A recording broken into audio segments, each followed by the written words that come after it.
प्रथम चरित्र में मधु और कैटभ को मारने के लिए कमल जन्मा ब्रह्मा जी ने जिनका स्तवन किया, उन महाकाली देवी की मैं आराधना करती हूँ। पूर्व काल की बात है, सुरत नाम के राजा थे जो चैत वंश में उत्पन्न हुए। उनका समस्त भूमंडल पर अधिकार था। वे प्रजा का धर्मपूर्वक पालन करती थी। उस समय कला विध्वंसी नाम की क्षत्रिय उनके शत्रु हो गए। शत्रुओं से वो युद्ध में पराजित हो गए। राजा का बल क्षीण हो गया। राजा विस्तार पूर्वक यह सारा विवरण एक वैश्य को बताने लगे कि मैं इस समय धन, स्त्री और पुत्र से वंचित हूँ। मेरा हृदय अत्यंत दुखी है। प्रेम का सर्वथा अभाव है। मैं क्या करूँ? मेरा राज्य मेरे हाथ से चला गया है।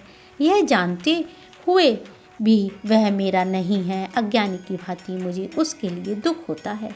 वैश्य बोले, जगदीश्वर भगवान विष्णु की योग निंद्रा स्वरूपा जो भगवती माया है, उन्हीं से जगत मोहित हो रहा है। वे भगवती महामाया देवी ज्ञानियों के भी चित्त को बलपूर्वक खींचकर मोह में डाल देती हैं। वही प्रसन्न होकर मनुष्य को मुक्ति का वरदान देती हैं। राजा ने पूछा, भगवान जिन्हें आप महामाया कहते हैं, वे देवी कौन है?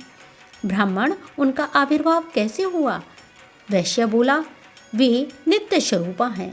उनका प्रगट्य कैसे हुआ वह मुझसे सुनो। वे नित्य और अजन्मा हैं। जब भगवान विष्णु शेषनाग सैया योग निद्रा में लीन थे तो उनके कानों से दो भयंकर असुर उत्पन्न हुए, मधु और कैटभ।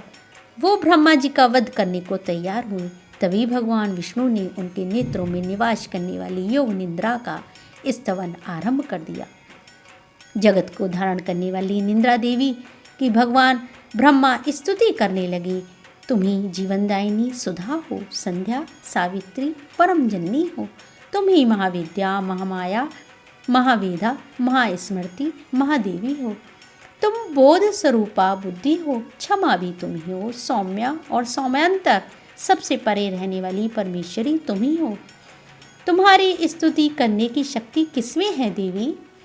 ऋषि कहते हैं, राजन, जब ब्रह्मा जी ने वहाँ मधु और कैटभ को मारने के उद्देश्य से भगवान विष्णु को जगाने के लिए तमोगुण की अधिष्ठा स्त्री देवी योग निंद्रा की इस प्रकार स्तुति की, तब वे भगवान के नेत्र, मुख, नासिका, बाहु और वक्ष स्थल से निकलकर ब्रह्मा जी की समक्ष खड़ी हो गई।